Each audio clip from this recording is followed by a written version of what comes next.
Hey, I came into my standing in my barn right now. It's a little bit quieter. I'm gonna go outside in a second, but wanted to comment briefly on this week's readings. I read the attachment theory post on the Course Reserve first. That was not that interesting to me. It kind of seemed obvious, like, I don't know, whatever. I kept waiting for something, I guess something to come out of the attachment theory that was unexpected. Like, every time they'd say, oh, we've noticed that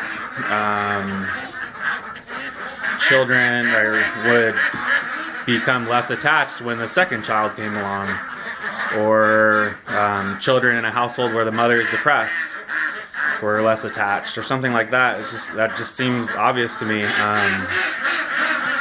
I'm curious what the purpose is.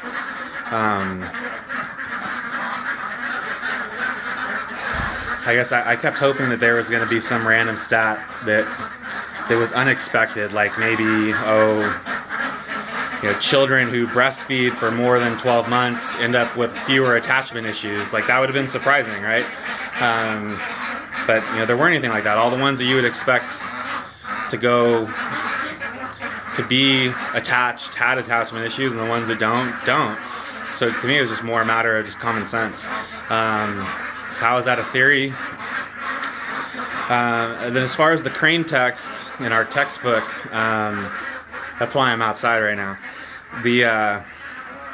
At the start, I'm like, why are we reading about ethologists? What does this have to do with attachment theory and Darwin?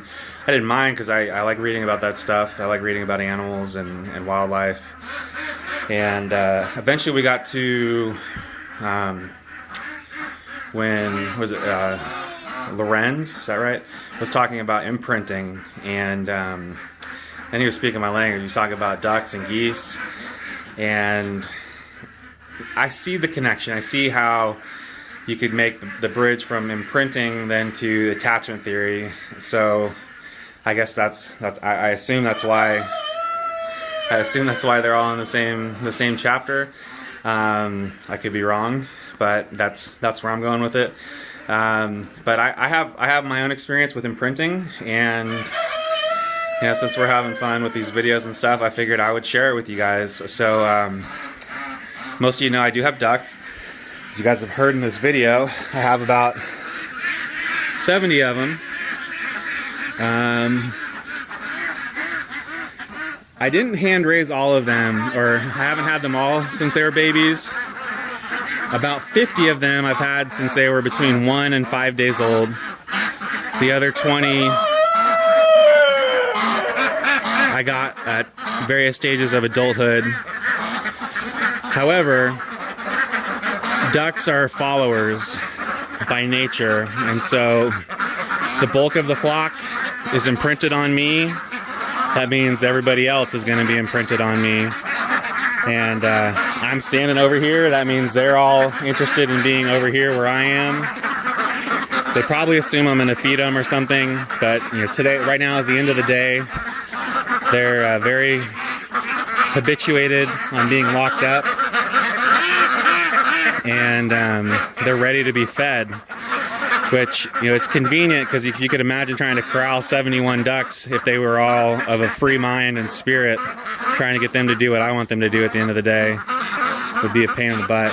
But they like to do the routine. So actually, when I call them cheep, cheep, cheep, cheep, cheep, they all come.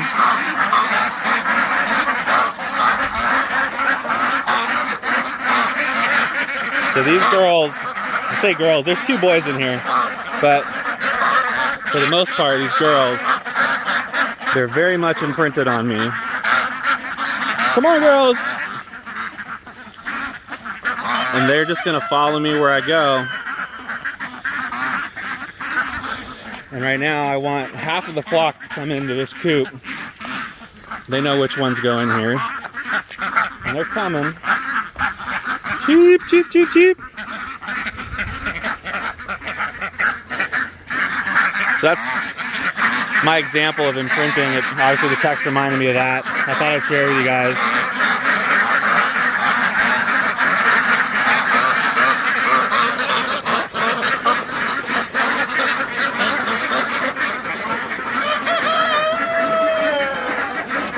There's still one in there. Two. Come on, girls.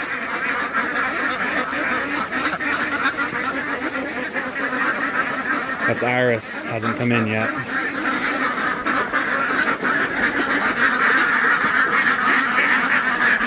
Alright, so I got one haggler out here I got to get in, and then put the other ducks away.